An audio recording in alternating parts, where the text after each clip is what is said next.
भाई जय श्री राम। आज समाज में एक अजीब स्थिति बन गई है। एक तरफ लोग गौ माता कहते हैं और दूसरी तरफ किसान अपनी ही गौ माता को बेचने के लिए मजबूर है। सवाल केवल धर्म का नहीं है, सवाल अर्थव्यवस्था, खेती और पूरे पशुपालन तंत्र का है।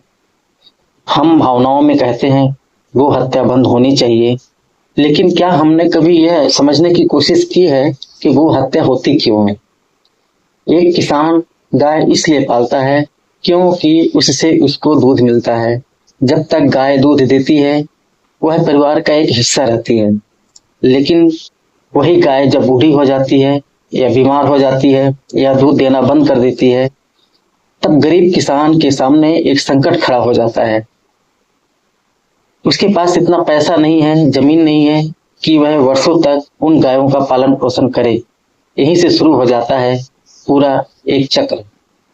डेयरी उद्योग, पशु बाजार, चमड़ा उद्योग, मांस व्यापार, पशु आहार, सब कहीं ना कहीं एक दूसरे से जुड़े हैं। समस्या केवल कौन खरीद रहा है कि नहीं है, समस्या यह है कि पूरा सिस्टम बूढ़े पशु को आर्थिक रूप से कमजोर मानती है। और जब किसी जीव को समाज बेकार मान लेता है, तब उसकी रक्षा केवल नारों से नहीं होती है। सवाल यह भी होता है कि हमने गाय को सच में माता माना है या केवल एक धार्मिक प्रतीक बना दिया है। अगर माता माना है तो जिम्मेदारी भी लेनी होगी। वो हत्या रोकने में कानून काफी कमजोर नहीं है, काफी पावरफुल है, लेकिन कानून डर पैदा कर सकता है, समाधान नहीं बना सकता। समाधान तब आएगा जब किसान को पूरे पशुपालन का सहयोग सरकार से मिले।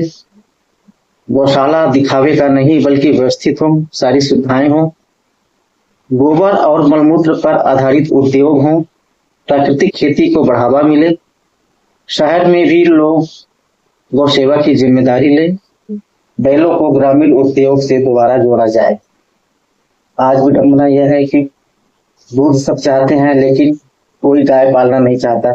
अगर समाज केवल उपयोग तक फ्रेम करेगा तो त्याग हमेशा होगा। और यह त्याग केवल गाय तक लागू नहीं होती है, पूरे समाज में भी लागू होती है। वो हत्या तब रुकेगी जब गाय अर्थव्यवस्था से कटेगी नहीं बल्कि सम्मान के साथ जुड़ेगी। और शायद तब गौ माता शब्द सिर्फ